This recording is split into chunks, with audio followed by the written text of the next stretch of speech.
The fast-moving COVID-19 is spreading across the globe, and just how bad things become remains to be seen, but it will be ugly. It now appears the new coronavirus may be significantly different from SARS. Scientists have discovered the new virus has an HIV-like mutation that increases its ability to bind with human cells.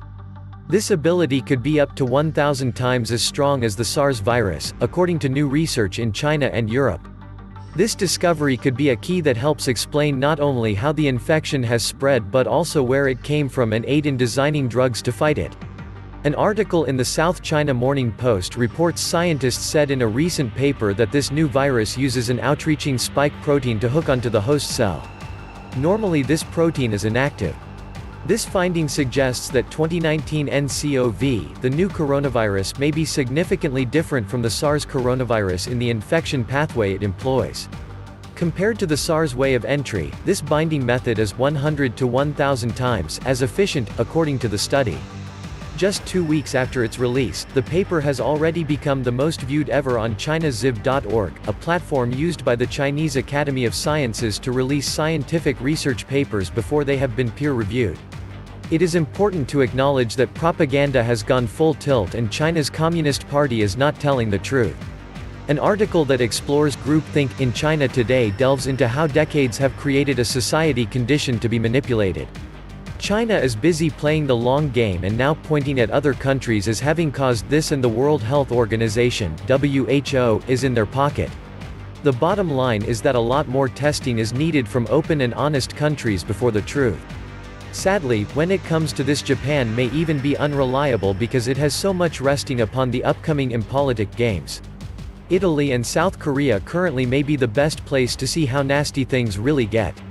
As for the public reaction at this time, it varies widely, from the unconcerned to the more intense view noted by a person that commented, Danish Maersk Shipping says that only 50% of Chinamen can work, 1.5 billion?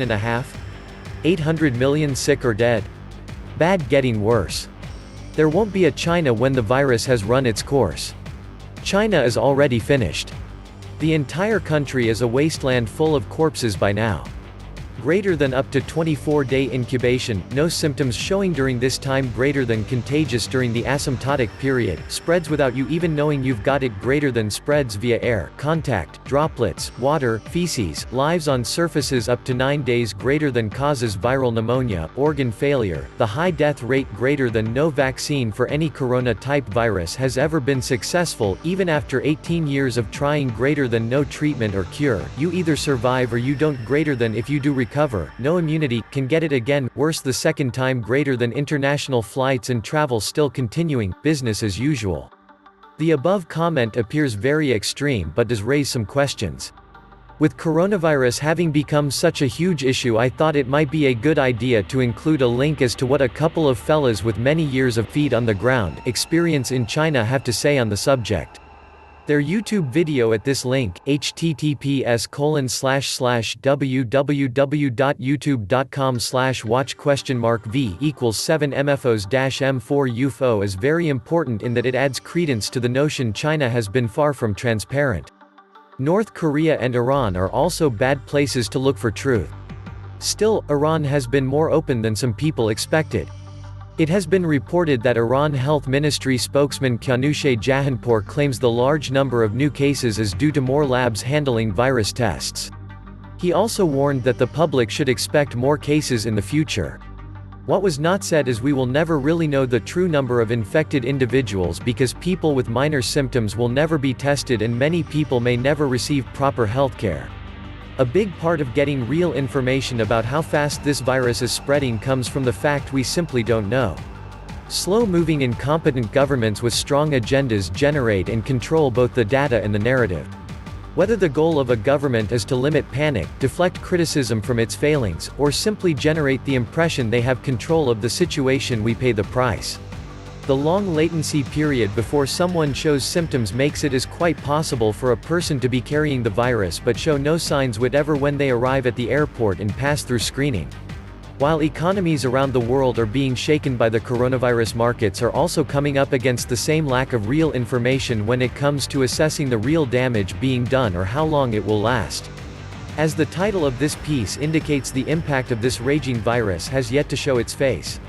It may be years before we know the extent of the carnage this pandemic inflicts upon financial markets as well as the streets where people live.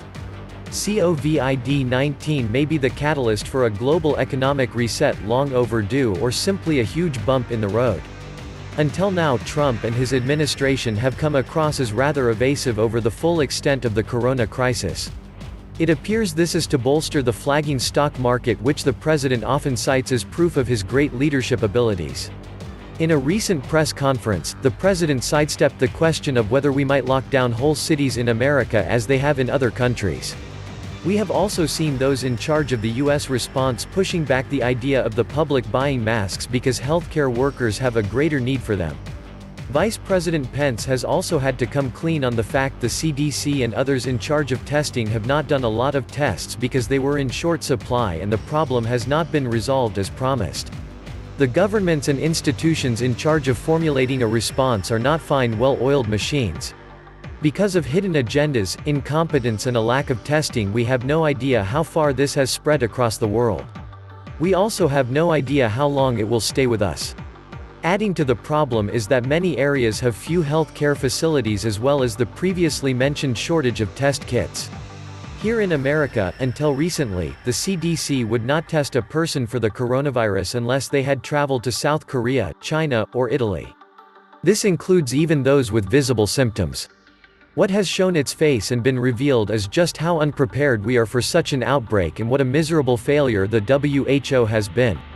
We should thank our lucky stars this COVID-19 has not up to this point proven far more deadly than it has.